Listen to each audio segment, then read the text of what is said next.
네, 안녕하십니까. 저는 한림대학교 의과대학 사회의학교실에 있는 김동현입니다. 저는 그 역학을 전공하고 있고요. 제가 오늘 말씀드리고자 하는 내용은 COVID-19 as a Public Health Crisis and the Response Strategies in Korea라고 해서 코로나19가 공중보건학적인 위기를 초래한 상황과 우리나라에서 그에 대한 대응 전략이 어떠하였는지에 관해서 말씀드리고자 합니다. 제가 말씀드릴 내용은 이와 같이 코비드-19의 역학적 특성 그리고 이제 우리나라에서의 대응 등에 대해서 말씀을 드리겠습니다. 4월 19일까지 4월 16일 기준으로 코비드-19 케이스의 전체적인 분포를 보여드리고 있는 슬라이드입니다.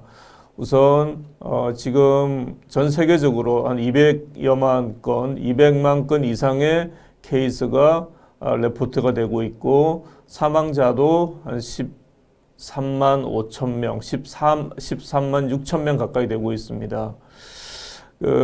지난 3개월간에 12월 말에 중국 우한에서 첫 환자가 레포트된 이후로 지금까지 이제 3개월 한 반 정도가 지나가고 있는데 초기에는 대부분 이제 중국 쪽 환자였고 그 다음에 유럽 쪽의 환자들이 증가를 하고 이어서 아시아 쪽 환자들이 또 최근에는 또 아메리카 쪽, 미국 쪽 환자들이 이제 급증하고 있는 양상을 보여주고 있습니다. 최근에는 또 아시아 쪽에서 환자들이 또 발생하고 있고요. 이 과정에서 보면 중국에서는 1월 23일 우한을 포함해서 후베이 지역에 대한 락다운을 시행하게 됩니다. 그 당시에 중국에서 확진된 환자의 숫자는 570명이고 17명의 사망자가 있을 때 우한 락다운이 시도가 됐고요. 그로부터 한 50일 정도 지난 후에 3월 11일에 WHO에서 이제 팬데믹을 선언을 하면서 이렇게 전 세계적인 이제 글로벌 크라이시스로 가게 되었습니다. 자, 이 슬라이드에서는 그 여러 나라에서의 그 코비드-19 환자들의 그 증감을 보여주고 있습니다.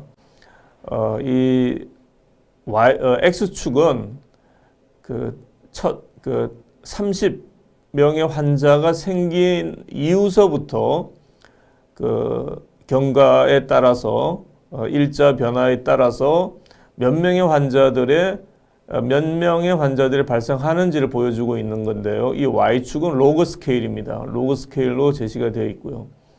여기서 보면은 우리나라 같은 경우 사우스 코리아 같은 경우가 초기에 환자가 급증을 하게 됩니다. 급증을 하게 돼서 이제 한때는 하루에 발생이 한 800~900명까지 이르게 되는 상황도 벌어지게 되는데 지금은 많이 다운이 됐죠. 많이 다운이 됐고 최근에는 그 하루에 한 20여 명 선에 또 그 중에서 한 절반 가량은 해외에서 유입되는 이제 그런 그 상황이 되고 있고요. 이 일부 국가들 뉴질랜드나 오스트레일리아, 노르웨이, 오스트리아 같은 경우는 이 그 에피데믹 커브가 밴딩이 되고 있음을 뚜렷이 보여주고 있습니다. 그런데 같은 아시아 국가인 재팬 같은 경우는 지금 이렇게 증가되는 양상이 뚜렷하게 관찰이 되고 있고요. 그리고 이제 이태리나 영국 이런 나라 스페인 같은 경우도 이제 그 정점을 좀 지나고 있다라고 하는 느낌을 좀 던져주고 있습니다. 미국 같은 경우가 가장 발생이 많았는데 미국에서의 그 변동도 계속 정점을 향해 가고 있다, 이렇게 보여지는 그래프입니다. 이 슬라이드에서 보여주는 것은 이제 국가 간의 이 치명률, 케이스 페이탈리티의 차이를 보여줍니다. 그러니까 여기서 보여주는 게 그 나라에서 코비드-19 서지가 왔을 때, 그러니까 집단 발병이 갑작스럽게 왔을 때 어떻게 대응할 수 있는 헬스케어 시스템의 커패시티에 따라서 그것이 제대로 작동을 하지 않으면 이렇게 10%를 초과하는 이런 그 높은 치명률이 보여지고요. 반면에 이제 그 환자들에 대한 관리가 어느 정도 되는 나라들, 특히 이제 저머니나 우리나라 같은 경우도 이제 2% 정도로 이제 낮은 치명률을 보여주고 있어서 이렇게 나라 간의 치명률의 격차가 두드러진다라고 하는 게 또 하나의 특성이라고 할 수가 있겠습니다. 그래서 지금 한 4개월 가까이 되면서 우리가 파악하게 된 코비드-19의 이제 역학적 특성을 보면 굉장히 전파력이 높다는 겁니다. 그러니까 특히 이 전파력이 높은 이유 중에 하나가 이 코비드-19은 무증상기나 또는 아직 증상을 미자각한, 그리고 굉장히 경미한 상황에서 전파가 일어난다. 그러니까 바이럴 쉐딩이 굉장히 많이 일어나서 전파력이 높다라고 하는 특성을 갖고 있고요. 전체적으로 보면 이제 중국 자료에 근거했지만은 한 80%는 그냥 자연 치유가 되는 것 같고요. 자가 회복이 되고 한 20% 정도는 좀 심각한 병원에 입원을 해서 치료받아야 될 정도가 되고, 그 중에서 5%는 이제 크리티컬 컨디션, 그러니까 ICU에 입원을 해서 치료를 받아야 될 정도의 위중한 상태로 진행이 되는 것으로 알려지고 있습니다.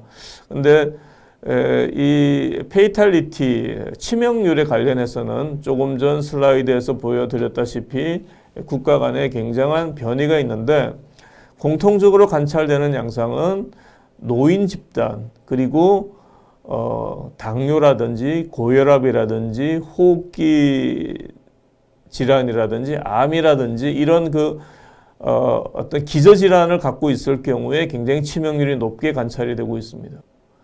네, 그러면 우리나라에서의 이 코비드-19 아웃브레이크의 전개 양상을 말씀을 드리면, 이거는 4월 16일자 기준으로 1,600여 명의 확진자가 있고요. 그 중에서 거의 75%, 4분의 3 정도가 이미 퇴원을 했습니다. 퇴원을 했고, 나머지 4분의 1 정도가 아직까지 치료를 받고 있고요. 병원에서 여기 아이솔레이트에는 병원에서 치료받는 분들 플러스 생활치료센터라고 하는 그런데 격리되어 있는 분들 다 포함한 숫자가 되겠고요. 그 다음에 사망하신 분들이 229명이 되겠습니다. 그리고 우리나라 전체 지도에서 보면은 대구 경북 지역이 여전히 전체 환자의 상당 부분, 거의 70% 이상을 이 대구 경북 지역에서 보고를 하고 있습니다. 자, 이건 4월 첫 환자가 보고된 이후에 지금 거의 한 3개월 가까이 우리나라에서의 에피 커브가 되겠습니다. 이제 중간에 한 번의 피크가 있었고, 그 다음에 다시 다운이 돼서 지금까지 쭉 이어지고 있는 유니모달한 형태의 이제 피크를 이제 보여주고 있습니다. 그런데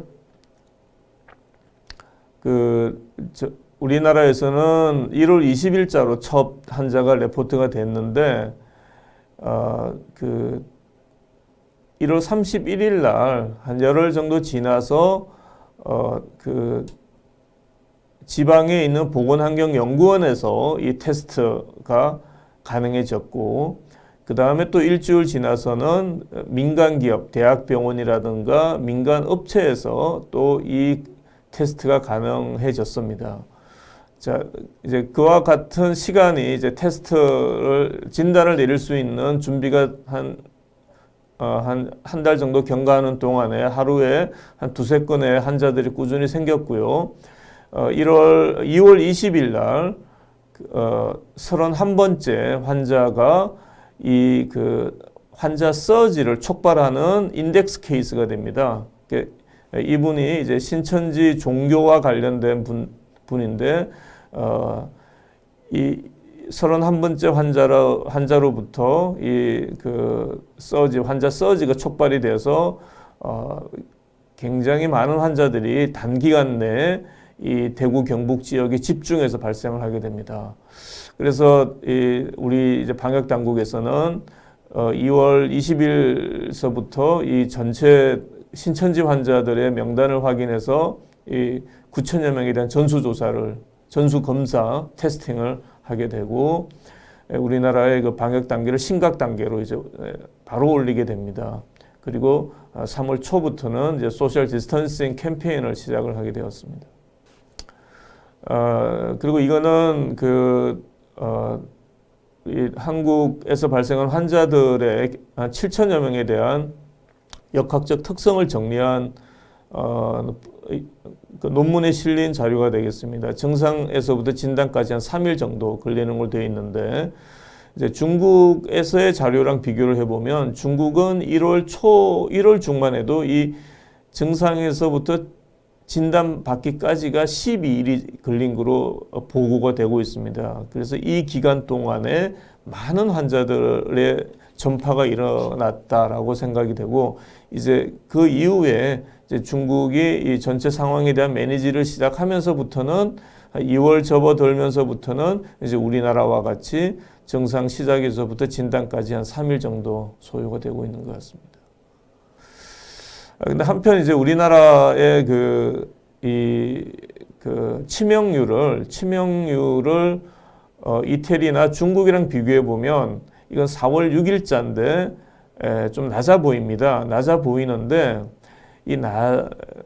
낮아 보이지만 이제 고령군에서 보면 고령자에서 보면은 큰 차이가 없습니다. 고령자에서 보면 거의 20% 정도 치명률을 보여주고 있고, 이제 이태리나 중국에 비해서 전체 치명률이 좀 낮아 보이는 것은 우리나라 같은 경우에는 40대 이하의 젊은 층의 환자들이 굉장히 많이 있다는 겁니다. 그런데 이 그룹은 굉장히 이제 치명률이 낮죠. 그래서 분모에 치명률이 낮은 확진자 집단이 많이 있기 때문에 전체 치명률이 낮아 보이는 특성을 보이고 있다라고 말씀드릴 수 있습니다. 그리고 우리나라에서의 전체적으로 이 코비드-19의 전파 경로를 보면 대개 시설 중심, 매스 게더링이 되는 시설에서 많이 발생합니다. 교회도 있고 신천지도 있고 그렇고요. 그 다음에 이제 헬스케어 세팅이라고 그래서 특히 이제 요양병원, 롱텀 케어 퍼실리티, 요양병원하고 요양원에서의 집단 발병이 굉장히 많이 관찰이 되고 있습니다. 그리고 조밀한 밀도가 높은 작업장에서 근무하는 그런 데서 많이 발생이 되고 있고요. 그리고 이제 역학적 고리를 찾을 수가 없는 지역사회 전파는 초기에는 한 10% 정도로 보고가 되고 있다가 최근에는 한 5% 정도는 아직까지 역학적 고리를 찾지 못하는 거로 지금 보고가 되고 있습니다. 그렇지만 여전히 이런 자료에서도 유추할 수 있지만 우리 지역사회 내에서 언디텍티드 케이스가 상당히 있을 거로 저희가 추정을 할 수 있겠습니다. 자, 그러면 우리 코비드 19에 대한 우리나라의 대응 전략은 크게 보면 2015년도에 있었던 머스에 대한 이후에 준비가 좀 있었고요. 그 다음에 1차적으로는 컨테인먼트 스트래티지, 차단을 위한 전략을 적극적으로 폈다라고 합니다. 차단을 위한 전략을 구성하는 요소는 테스트, 트레이스 앤 트리트라고 해서 3T 스트래티지라고 해서 테스팅을 굉장히 많이 했다. 매스 테스팅을 했고 이를 통해서 케이스를 조기에 발견하려고 했다라고 하는 점. 그리고 환자와의 밀접 접촉자에 대한 콘택트 트레이싱을 굉장히 어그레시브하게 했습니다. 그래서 밀접 접촉자로 확인된 사람에 대해서는 14일간 자가 격리 조치를 취했고요. 그 다음에 이제 적절한 치료를 하고자 했던 것입니다. 그래서 이 하나하나를 좀 보면은 머스 이후에 준비가 있었습니다. 이 머스가 우리나라에서 2015년도에 또 한 번의 공중보건 위기 상황을 초래했기 때문에 병원 내에서의 감염을 강화를 했고요. 그 다음에 역학조사관, 에피데믹 인텔리전스 서비스 역할을 할 수 있는 역학조사관들을 양성을 했습니다. 물론 충분히 양성되지는 않았지만, 그리고 광역시도에 감염병 지원단을 다 설치를 했습니다. 인펙셔스 디지즈 컨트롤 센터를 설치를 했고요. 그리고 질병관리본부의 지원을 받아서 우리나라의 250여 개 시군구 단위에서 필드 에피데미올로지 트레이닝 프로그램을 운영을 해왔습니다. 그래서 보건소죠. 250개 시군구에 있는 각 보건소에 이와 같은 감염병 아웃브레이크에 대한 훈련된 인력들이 있었다라고 할 수가 있습니다. 그리고 가장 이 상황이랑 근접해서는 12월 중에 작년 12월에 TTX라고 그래서 테이블탑 엑서사이즈라고 해서 원인을 알 수 없는 폐렴 가족을 가정한 도상 훈련을 한번 실시한 적이 있습니다. 네. 이제 테스팅에 관해서는 지금 우리나라에서는 한 100여 개 센터에서 이루어지고 있고요. 하루에 한 2만 건 정도까지도 가능합니다. 이것을 한 3만 건 이상으로 이제 증가되고 있는 걸 알고 있고, 그 다음에 검사 결과의 통보가 하루 내에 이루어진다. 이렇게 빠르게 검사 결과가 통보가 돼서 early detection and early isolation이 가능하다라고 이제 할 수가 있겠습니다. 이것은 이제 랩 테스팅의 숫자를 보여주고 있는데요. 이게 증가되는 양상을 전체적으로 보여주고 있고요. 그리고 이제 이거는 이제 최근의 결과입니다. 최근에도 여전히 하루에 10,000건 이상의 테스팅이 이루어지고 있고, 지금까지 누적적으로 한 50만 건의 코비드 19 테스팅이 이루어졌고, 이 중에서 지금 포지티브 레이트, 확진자율은 한 2% 정도로 보여지고 있습니다. 액티브 트레이싱, 클로즈 컨택트에 대한 액티브 트레이싱이 역학조사관, 질병관리본부에 있는, 그리고 각 광역시도의 감염병 관리 지원단에 있는, 그리고 보건소에 있는 역학조사관들이 적극적으로 이 역학조사를 하면서 밀접 접촉자에 대한 파악을 했습니다. 이제 크로스 컨택은 컨펌드 케이스하고 이제 굉장히 밀접하게 접촉한 사람들을 정의로 할 수가 있고요. 이 컨택트 트레이싱을 하는 기관들이 이제 쭉 나와 있습니다. 1차적으로는 이제 보건소의 인력들이 이제 투입이 되었습니다. 그리고 이제 트래킹을 하는 방법은 여러 가지 이제 IT 인프라가 많이 활용이 됐습니다. GPS라든지 그리고 이제 환자들이 병원을 갔다 그러면 이제 DUR 어떤 병원 이제 병원에서 어떤 약을 어떤 의료기관을 방문했는지 등이 이제 다 이렇게 이제 기록을 확인을 했고, 그 다음에 이제 어떤 상점을 방문해서 이제 크레딧 카드 이용 내역까지도 다 확인을 해서 그 사람의 동선을 확인하고 확진된 환자의 지난 그 증상 발생 이틀 전서부터 그 확진되는 시점까지의 동선을 확인을 하고 이 동선상에서 밀접 접촉자 된 사람들을 다 자가격리시키는 이와 같은 트래킹을 시행을 했습니다. 이건 건너가고요. 치료는 특히 이제 대구 지역에서 그 환자의 레피드 서지가 있을 때 너무나 단기간에 너무나 짧은 시간에 많은 환자가 생겼기 때문에 초기에 한 2주 동안은 헬스케어 커패시티의 쇼티지가 왔습니다.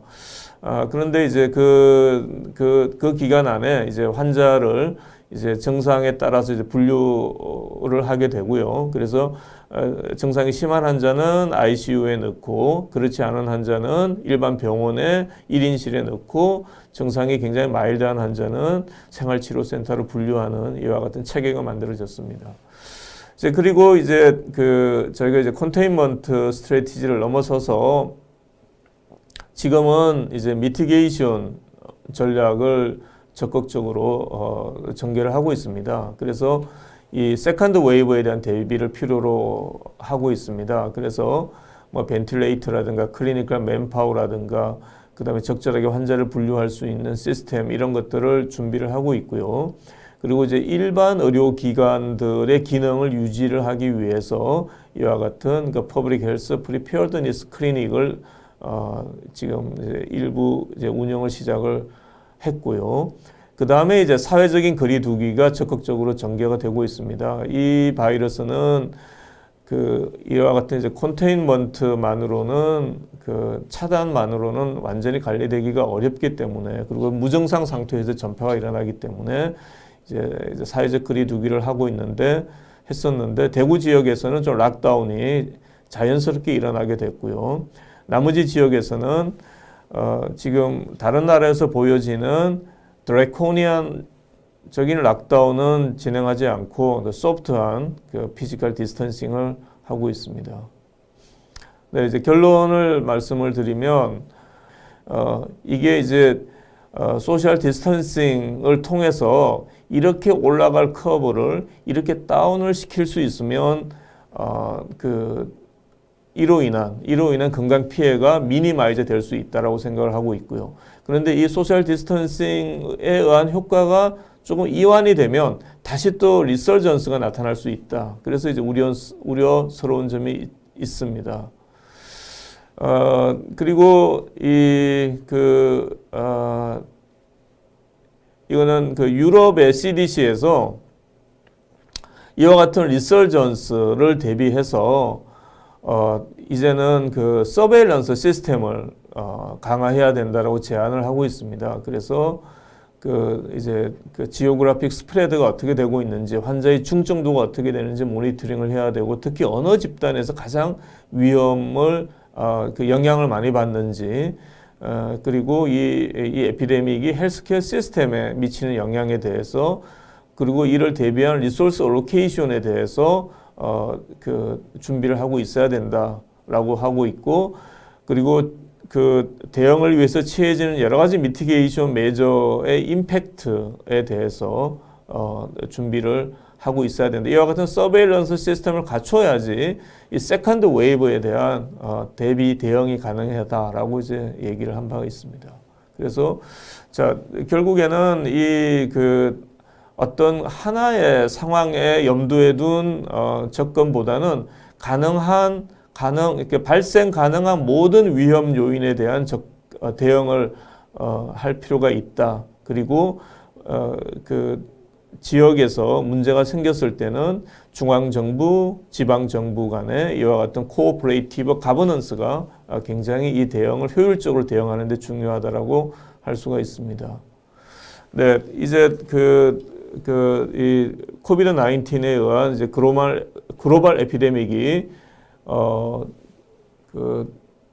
많은 나라에서 전 세계적으로 관찰이 됐고, 일부 국가에서는 이제 커브가 다운이 돼서 관리가 되고 있고, 여전히 일부 국가에서는 정점을 향해 가고 있는데, 그 많은 전문가들 예측으로는 이 코비드 19에 의한 문제가 굉장히 오래 갈 것 같다라고 생각을 하고 있습니다. 올 겨울에 다시 또 세컨드 웨이브가 올 수 있고 내년에도 또 올 수가 있는 상황입니다. 그래서 이와 같은 글로벌 크라이시스를 위해서는 지금부터 전 국가 간에 좀 유대를 강화해서 이 바이러스를 싸우고자 하는 어떤 그 솔리데리티, 연대가 굉장히 중요해지는 그런 시기라고 생각을 합니다. 네, 이상 제 발표는 여기서 마치겠습니다. 네, 감사합니다.